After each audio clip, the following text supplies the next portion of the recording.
Hey, Patrick Coffin here. Have you ever had the experience of learning the meaning to a word that you've sort of seen but you didn't know what it meant? And you learn the word for the first time, and then in the next couple of days, boom, the word seems to pop up everywhere. Have you had that experience?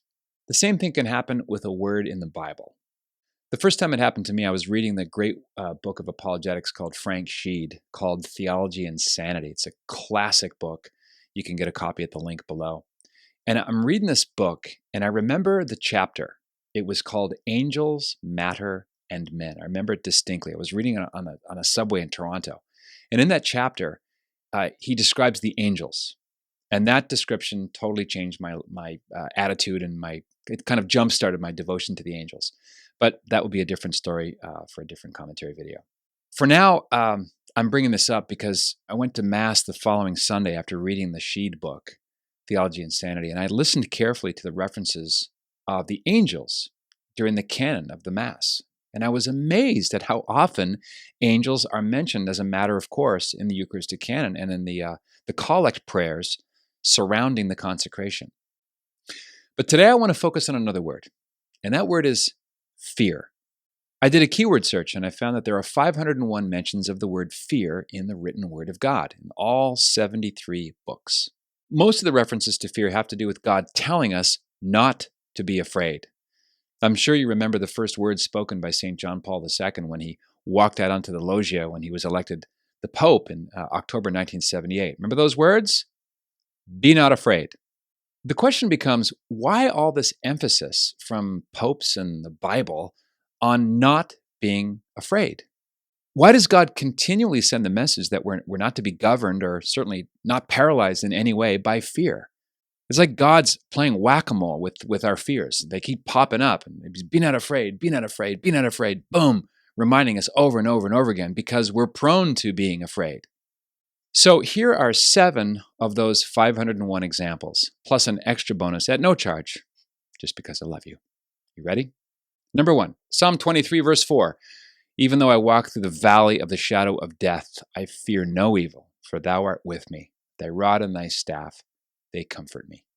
Number 2, Psalm 56, verses 3 and 4. When I'm afraid, I put my trust in thee, in God whose word I praise. In God I trust without fear. What can flesh do to me? Number 3, Isaiah 35, verse 4. Say to those who are fearful of heart, be strong, fear not. Behold, your God will come with vengeance, with the recompense of God. He will come and save you. And number 4, Matthew 14, verse 27. But immediately he spoke to them, saying, take heart, it is I. Have no fear. Number 5, Matthew 17, verses 7 through 8. But Jesus came and touched them, saying, rise and have no fear. And when they lifted up their eyes, they saw no one but Jesus only. Number 6, Philippians 1, verses 13 through 14. So that it has become known throughout the whole Praetorium Guard and to all the rest that my imprisonment is for Christ. And most of the brethren have been made confident in the Lord because of my imprisonment and are much more bold to speak the word of God without fear. That was St. Paul, of course. Number 7, 1 John 4, verse 18. There is no fear in love, but perfect love casts out fear, because fear implies punishment.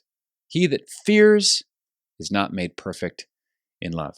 And bonus, number 8, Revelation 2, verse 10. Do not fear what you are about to suffer. Behold, the devil is about to throw some of you into prison, that you may be tested.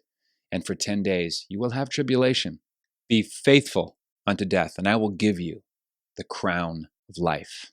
As I see it, courageous people are not those who are 100% free of fear, but those who may feel the emotions of fear, but refuse to be cowed by them, those who do the right thing anyway. The opposite of faith is not doubt. Fear is really the opposite of faith. And punching fear in the face is one of the reasons why we built Coffin Nation, which opens its doors again on December 1st. Get on the waiting list. We'd love to have you. What is Coffin Nation? It's the largest online community in the world devoted to restoring the culture. We also help people mend marriages that are badly broken, help people break the chains of pornography addiction, help understand Catholic social teaching, and teaching tactics to manage your time better. That's just for starters. There's tons more. It's www.coffinnation.com. Click the link below and get on the waiting list. We would love to have you. Subscribe to this channel. Check out The Patrick Coffin Show, which drops every Tuesday morning. In the meantime, be a saint. What else is there?